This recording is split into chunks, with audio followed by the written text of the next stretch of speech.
The moment she handed me that check, I looked down at it and then I looked back up at her, and I said, "I can't take this." And I watched something cross her face that I don't think I'll ever be able to describe right. It wasn't surprise. It wasn't confusion. It was something closer to the way a person looks when they've been bracing for a blow their whole life and the blow just never comes. I want to back up, because if I just start there, you're going to miss the part that matters. And the part that matters isn't the check. It isn't the house, or the lawyers, or the reporters who showed up later. The part that matters is a set of porch stairs. Specifically, the third one from the bottom and the particular way it groaned when you stepped on it wrong. I need to tell you about that stair. My name is Ray. Not Raymond, not on any official form does it say Raymond, it's just Ray Kowalski. Wait, no, that name's taken.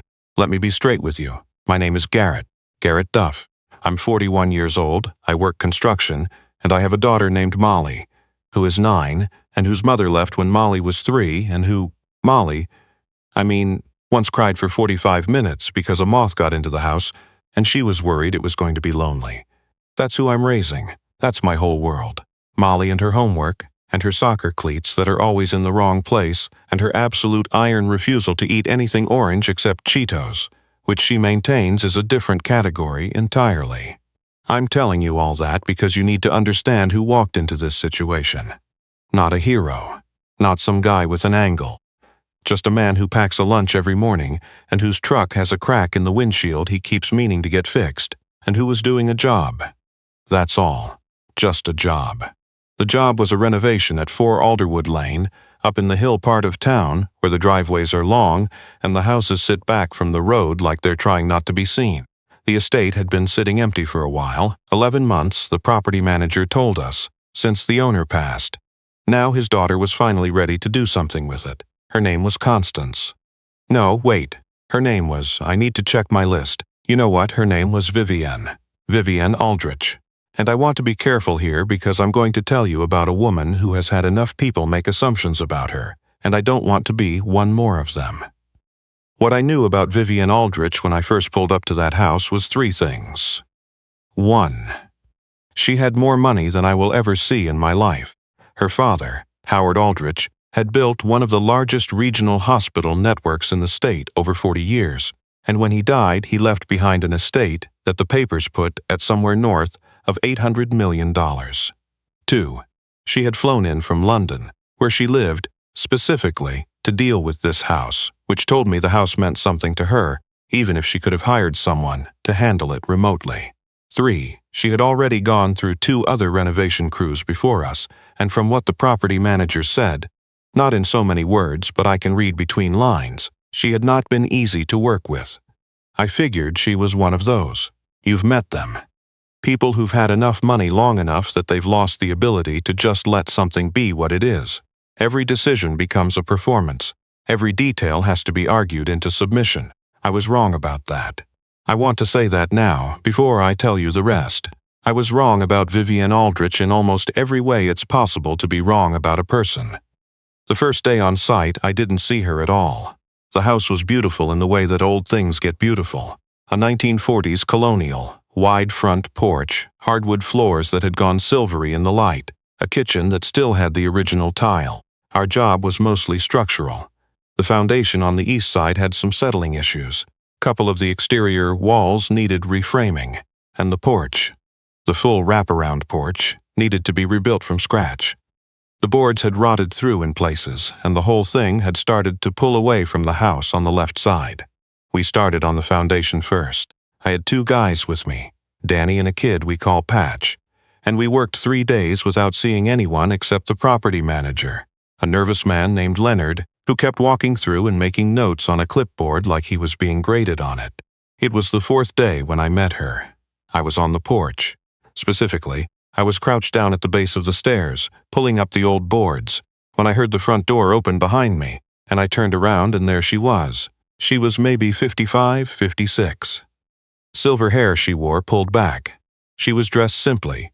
Dark slacks, a white shirt, no jewelry except small pearl earrings, and she was holding a mug of coffee in both hands the way you hold something when you need an anchor. She looked at the porch. She looked at the pile of old boards stacked to the side, and then she looked at me. "You're the foreman?" she said. "Yes, ma'am. Garrett Duff. We spoke on the phone last week." She nodded once, the way people do when they're not really confirming anything, just acknowledging that a sound was made. Then she looked back at the boards. "How much of it has to come up?" "All of it, eventually," I said. "The damage is too widespread to patch. We need to take the whole deck surface down to the joists, check each joist, sister the ones that are compromised, and redeck the whole thing." She was quiet for a moment. "My father built that porch," she said. "Not built it. He didn't build it personally. But he had it added on 1987. He added the wraparound. The original house just had the front steps." She paused. "He used to sit out here every morning, coffee and the paper, 7 o'clock every single day, regardless of the weather. Even in January he'd be out here with his coat on." I didn't know what to say to that. I said, "We'll match the materials as close as we can. The design won't change." She made a sound that wasn't quite a laugh, not unkind, just complicated. "Thank you," she said, and went back inside. I went back to work, but I kept thinking about what she'd said. Her father had sat on this porch every morning.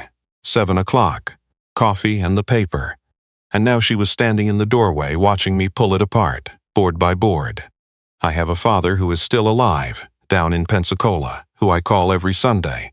I thought about what it would feel like to watch someone dismantle the last place he'd been. I worked a little more carefully after that. I don't know exactly why. It just seemed right. I started to get a picture of Howard Aldrich over the following days, in pieces. The way you get a picture of anyone you never met. Vivienne would come out sometimes. Not every day and never for long, and she would watch for a while, and sometimes she would say something and sometimes she wouldn't. She wasn't checking on us. It wasn't that. She was just near the house, like she needed to be near it.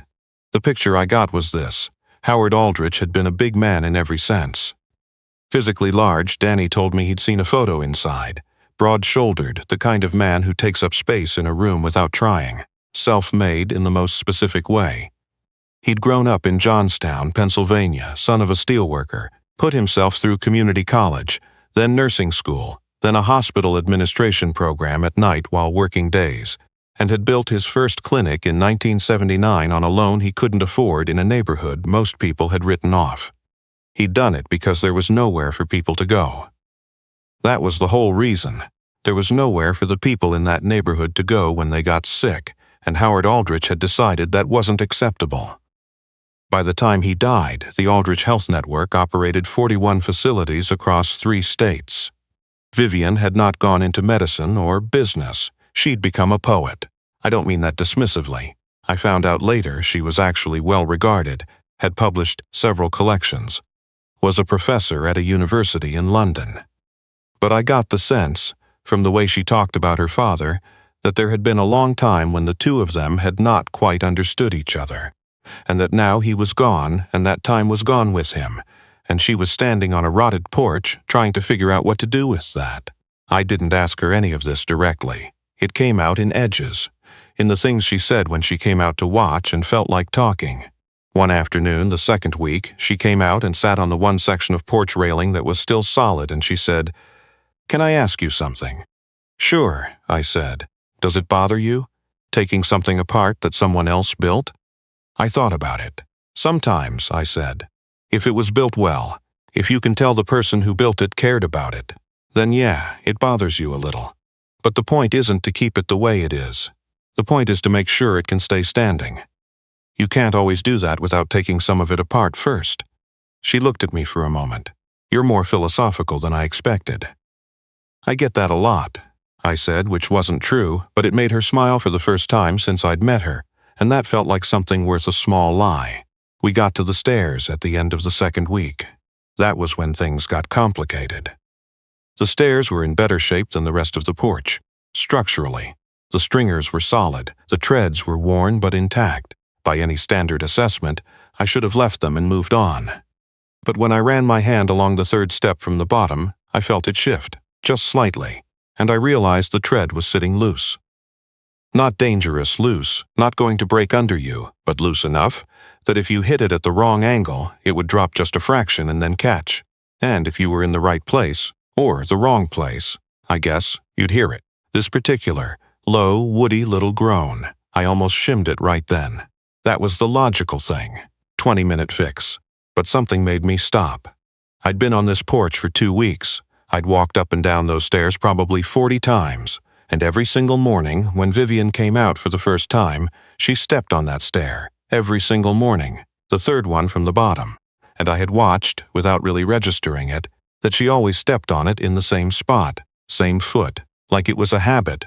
Like it was a route she'd walked so many times it had become automatic. She stepped on it like she expected it to sound. I put my tools down. I went to the door and knocked, which I didn't usually do. I usually texted Leonard, and Vivienne came to the door herself. "Sorry to bother you," I said. "Can I ask you something?" She waited. The third step from the bottom, the one that moves a little. "Has it always done that?" She went very still. The way a person goes still when something catches them off guard at a level they weren't expecting. "Yes," she said finally. "As long as I can remember, do you know if your father ever tried to fix it?" She was quiet for a long moment. Long enough that I started to think I'd misjudged the whole thing, that I'd read something into a stair that wasn't there, and I began mentally composing an apology then. She said, "I asked him to fix it once. When I was a teenager. I'd been out late and I was trying to come in quietly and that stair gave me away." She stopped. Something moved across her face. He laughed. He laughed so hard. And then he said, "Vivi, that stair is the best early warning system I've ever had. I'm never fixing it." She looked at me and I looked at her and neither of us said anything for a second. "Every morning when he went out," she said slowly, "he stepped on it. On purpose, every single morning. I could hear it from my room. Even later, when I was older and visiting, I could hear that stair and I would know he was already up, already out there with his coffee." She stopped again. "I didn't realize until just now that I've been doing the same thing. Going down on the same side, hitting the same spot. I didn't even know I was doing it." I said, "I'm not going to fix it." She looked at me. "It's structurally fine," I said. "It doesn't need to be fixed. I'm going to leave it exactly the way it is." She pressed her lips together. She nodded once. And then she said very quietly, "Thank you, Garrett," and she went back inside. I finished the porch on a Friday. We did good work. I'm proud of that porch. The boards are tight and even the railings are solid. The whole thing is level now in a way it probably wasn't for 20 years. It's going to last another 50, minimum. The stair is exactly the way I found it. The third one from the bottom still shifts just that fraction and catches and makes that low woody sound if you step on it in the right spot. I was doing the final walkthrough with Leonard on a Monday morning when Vivienne came out the front door. She went down the stairs, and on the third step from the bottom, she paused, just for a fraction of a second, and stepped in that spot. She heard it, and she stood there for a moment with her eyes closed. I looked away. That wasn't for me. When I looked back, she was at the bottom of the steps and she was looking at me. "What do I owe you?" she said. "Leonard has the invoice," I said. "I know he does," she said. "That's not what I'm asking." I didn't know what to say to that. She said, "The other crews, the ones before you, I stopped them because they were going to replace the stairs. They didn't ask. They didn't say anything about it. They just had it in the plan and they were going to do it." She paused. "You could have just shimmed it and moved on and I never would have known the difference." "That's true," I said. "Why didn't you?" I thought about it. I thought about Molly's Tuesday night soccer games and the way she started waving at me from the field now, this small serious wave when she spots me in the bleachers, like she's checking to make sure I'm there. I thought about the things that look like nothing and are actually everything. "Because some things aren't broken," I said. "They just sound like they are." She reached into the pocket of her jacket. She took out a check. She'd written it already. She handed it to me, and I looked down at it and I said, "Vivienne, I cannot take this. I'm not going to tell you the number. It's not the point." She said, "It's not charity. I want you to understand that. I'm not a person who gives charity. I'm a person who pays people what their work is actually worth, and most people don't do that." She paused. "You heard something that 11 months of lawyers and estate managers and renovation contractors missed. You heard my father." I stood there on those stairs for a moment. The third step from the bottom solid under my feet. "There's a college fund for your daughter," she said. "I spoke to Leonard. He mentioned you had a daughter. I'm sorry if that's overstepping." I was quiet for a long time. "Her name is Molly," I said. "I know," Vivienne said. "Leonard told me that too." I took the check. I'm not going to pretend I'm a man too proud to take something when a person gives it freely and means it. But I want to tell you something, and I mean this with everything in me. The check was not the thing that mattered. The thing that mattered was watching Vivian Aldrich walk down those porch stairs on a Monday morning and stop on that third step and close her eyes, and know, from the sound of it, that her father had been there before her. My father called me that Sunday, the regular time, and I told him about it. I told him the whole thing, and when I was done there was a quiet on the line for a moment, and then he said, "You know what I've got?" "What?" I said. "The screen door," he said. "The back one. The spring on it's been loose for years makes a sound when it shuts. Your mother used to come in through that door when she got back from her morning walk. I've had 3 people offer to fix it." He paused. I never let them. I didn't say anything. There was nothing to say to that. "Some sounds," my father said, "are not for fixing." I've been thinking about that ever since. I think about it when I pick Molly up from school and she gets in the truck and drops her backpack on the floor and it hits with this particular thud that always makes the glove box rattle. I've been meaning to get that rattle looked at. I'm not going to get it looked at. There's going to come a day, I know, when Molly is grown and gone, when she's got her own life somewhere, and maybe she'll come back and climb into this old truck for some reason, and it'll rattle when her bag hits the floor, and she is going to know, from that sound, that she is home. Some things aren't broken, they just sound like they are, and that right there is the whole difference between a house that's just a building and a home that somebody loved in.